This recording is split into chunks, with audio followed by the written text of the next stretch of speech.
আসসালামু আলাইকুম এভরিওয়ান। আমরা তিনটা অপারেশন শিখছি অ্যান্ড এই ডিসজাংশন ইনক্লুসিভ অরের সাথে এক্সক্লুসিভ অরের পার্থক্যটা হালকা জেনে নিছি।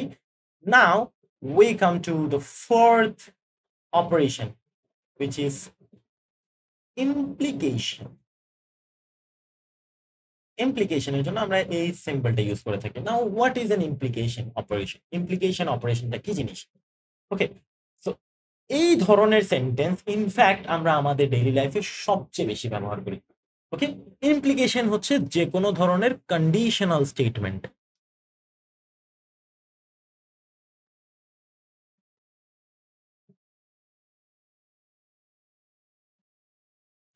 কন্ডিশনাল স্টেটমেন্ট আমরা জীবনে প্রত্যেক দিন শুনি। যদি পড়ালেখা করো তাহলে গাড়ি ঘোড়া চড়বা, অথবা তাহলে জীবনে উন্নতি করবা। যদি হোমওয়ার্ক করে আসো তাহলে মার্কস পাবা, যদি অ্যাসাইনমেন্ট ঠিকঠাক মতো করো তাহলে মার্কস পাবা, অথবা রাইট যদি হার্ড ওয়ার্ক করো তাহলে অনেক টাকা কামাবা। এই ধরনের কন্ডিশনাল স্টেটমেন্ট, এটা হলে এটা হবে, যদি এটা হয় তাহলে এটা হবে। ওকে, যদি আকাশে মেঘ জমে তাহলে বৃষ্টি হবে। এই ধরনের সেন্টেন্সেস কিন্তু আমরা প্রতিনিয়ত ডেইলি দেখি। ফ্রেন্ডকে যদি ইউনিভার্সিটিতে যাওয়ার আগে কল দেই, মামা আজকে ক্লাসে যাবি, সে যদি বলে দ্যাট হ্যাঁ যাবো, সাথে সাথে আমরা কিন্তু বলি হ্যাঁ তুই গেলে আমিও যাবো। একটা কন্ডিশনাল স্টেটমেন্ট, তুমি ইউনিভার্সিটিতে গেলে আমি ইউনিভার্সিটিতে যাবো। দেখছো, একটার উপর ডিপেন্ড করে, এটা যদি হয় তাহলে এটা হবে। এই ধরনের সেন্টেন্সেস কিন্তু আমরা সবচেয়ে বেশি ব্যবহার করি। Okay, so if something happens then something else happens, মানে ইফ একটা প্রপোজিশন যদি হয় তাহলে আরেকটা প্রপোজিশন হবে, তাই না? প্রপোজিশন এই যে মামা তুমি ভার্সিটিতে গেলে আমি ভার্সিটিতে যাব, তাহলে তুমি ভার্সিটিতে যাওয়াটা একটা প্রপোজিশন অ্যান্ড আমি ভার্সিটিতে যাওয়া আরেকটা প্রপোজিশন। এই যে যদি তুমি ভার্সিটিতে যাও তাহলে আমি ভার্সিটিতে যাব।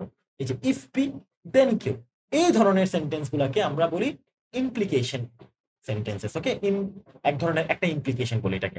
তো এটাকে আমরা এই অপারেটর দিয়ে লিখে হচ্ছে এভাবে করে, পি ইমপ্লাইজ কিউ। ওকে, এটাকে আমরা কিভাবে পড়বো? এটাকে আমরা পড়ার সময় যখন বইয়ে দেখবো তখন এইভাবে পড়বো, পি ইমপ্লাইজ কিউ। এর অর্থ কি? যদি পি হয় তাহলে কিউ হবে। Okay, so this is the single most important operation for now. Okay, খুবই ইম্পর্টেন্ট একটা অপারেশন। ইনফ্যাক্ট ম্যাথমেটিক্সে যত যত প্রমাণ করতে যাওয়া দেখবা প্রত্যেকটা প্রমাণেই যদি এটা হয়, ম্যাথমেটিক্সে যখন অনেক অনেক প্রমাণ করতে যাবে তখন সবসময় দেখবা দ্যাট যদি এটা হয় তাহলে প্রমাণ করো এটা এটা সত্য, রাইট? যদি একটা কোণ 90 ডিগ্রি হয় তাহলে প্রমাণ করো B square equals to A square plus C square, তাই না? পিথাগোরাস পিথাগোরাস পিথাগোরাসও কিন্তু এক ধরনের implication, that right angle triangle হলে এটা এটা হবে। ওকে, মানে ইনফ্যাক্ট যত ধরনের প্রমাণ থাকে সবগুলোতে কিছু না কিছু ধরনের ইমপ্লিকেশন পাওয়া যায়। তাহলে আমরা এখন দেখি দ্যাট এই ইমপ্লিকেশন পুরো সেন্টেন্সটার সত্য মিথ্যা কিভাবে এই দুইটা আলাদা আলাদা প্রপোজিশনের উপর ডিপেন্ড করে, যেভাবে আমরা ট্রুথ টেবিলে অ্যান্ড আর অর এটা দেখছিলাম, রাইট? সো তার আগে একটু বুঝে নেই দ্যাট এই যে একটা ইমপ্লিকেশন আসছে এখানে, এটা পি হলে কিউ হবে। এই ধরনের সেন্টেন্সে আমরা পি কে জেনারেলি, এত সিম্বল দিলে সমস্যা, আবার এই যে এই জিনিসটাকে পি কে মানে যেটা হলে, যেটা শর্ত, একটা শর্ত হলে আরেকটা কিছু ফলাফল হবে, এই ধরনের একটা অবস্থা, শর্তটাকে আমরা বলি হাইপোথেসিস। হাইপোথেসিস মানে যেটা হলে, এই যে ইফ পি, যেটা হবে মানে যেটা হলে সেন্টেন্সটা বানাচ্ছি সেটা হচ্ছে হাইপোথেসিস। আর যেটা হবে আমরা গ্যারান্টি দিচ্ছি, রাইট? এটা এক ধরনের গ্যারান্টি। মানে মেঘ হলে বৃষ্টি পড়বে, কিন্তু মেঘ হলেও কিন্তু মাঝে মাঝে বৃষ্টি পড়ে না, তখন আমাদের ইমপ্লিকেশনটা কিন্তু মিথ্যা হয়ে যাবে। বাট আমরা কিন্তু কথা বলে ফেলছি, মুখ দিয়ে তো আমরা বেশি কথা বলি। আমরা বললাম যে মেঘ, আকাশে যদি মেঘ হয় তাহলে বৃষ্টি হবে, এরকম একটা কথা বলে ফেলছি। তো আকাশে মেঘ হওয়াটা হচ্ছে হাইপোথেসিস, আর বৃষ্টি হবে এটা আমরা কি করতেছি, আমরা বলতেছি এটা একটা কনসিকুয়েন্স অথবা কনক্লুশন। কনসিকুয়েন্সও বলা যায়, কনক্লুশনও বলা যায়। আমি কনক্লুশন ওয়ার্ডটা ইউজ করি। হাইপোথেসিস হলে কনক্লুশন হবে, হাইপোথেসিস ইমপ্লাইজ কনক্লুশন, এই ধরনের একটা ব্যাপার। ওকে, তো এখন আমরা আসলে যেটা দেখবো সেটা হচ্ছে কখন একটা ইমপ্লিকেশন সত্য হয়, কখন একটা ইমপ্লিকেশন মিথ্যা হয়। ওকে, P Q R P implies Q, এই জায়গাটা অনেকেই ভুল বুঝে। মানে ইমপ্লিকেশন সেন্টেন্সটা আসলে কি বুঝাচ্ছে এটা কিন্তু অনেকে ভুল বুঝে। সো এই ট্রুথ টেবিলটা একটু ভালো করে খেয়াল করবা। ট্রুথ টেবিলটা লাইক অলওয়েজ আমাদের চারটা কেস থাকবে। একটা হচ্ছে P false, Q false, P false, Q true, P true, Q false, P true.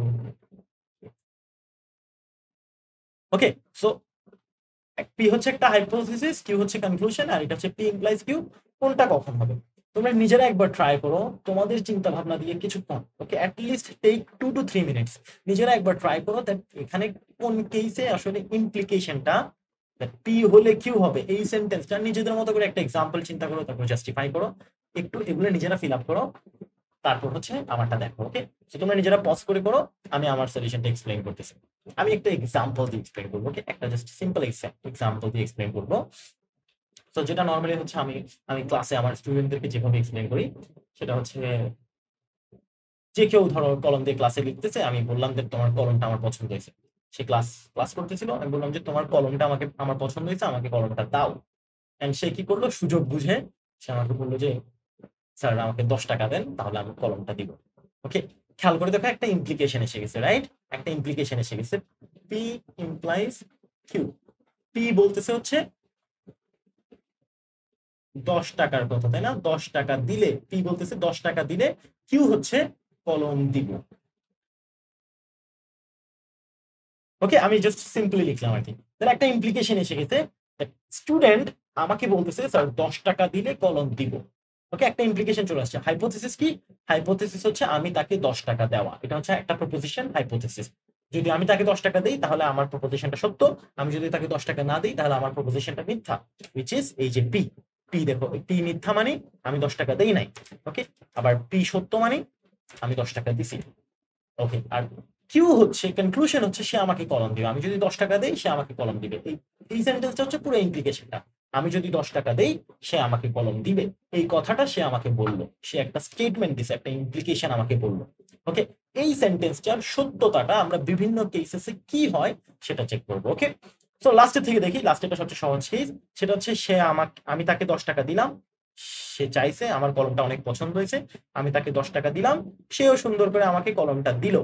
তার মানে ডিল, সুন্দর একটা বিউটিফুল ডিল, এন্ড সবাই সবার কথা রাখছে, সো ইমপ্লিকেশনটা সত্য, রাইট? খুবই সিম্পল। আচ্ছা, একদম প্রথমটা দেখি, একদম প্রথমটাতে পি ফলস মানে কি? আমি তাকে 10 টাকা দেই নাই, সে আমার থেকে 10 টাকা চাইছিল, এবার আমি বললাম যে আমার কাছে 10 টাকা নাই, কলম পছন্দ হয়েছে কিন্তু টাকা নাই, 10 টাকা নাই, সেও বলছে কলম দিলাম না। ওকে, সে কি করছে, কলম দিল না আমাকে। সে কি তার ডিল ভাঙছে?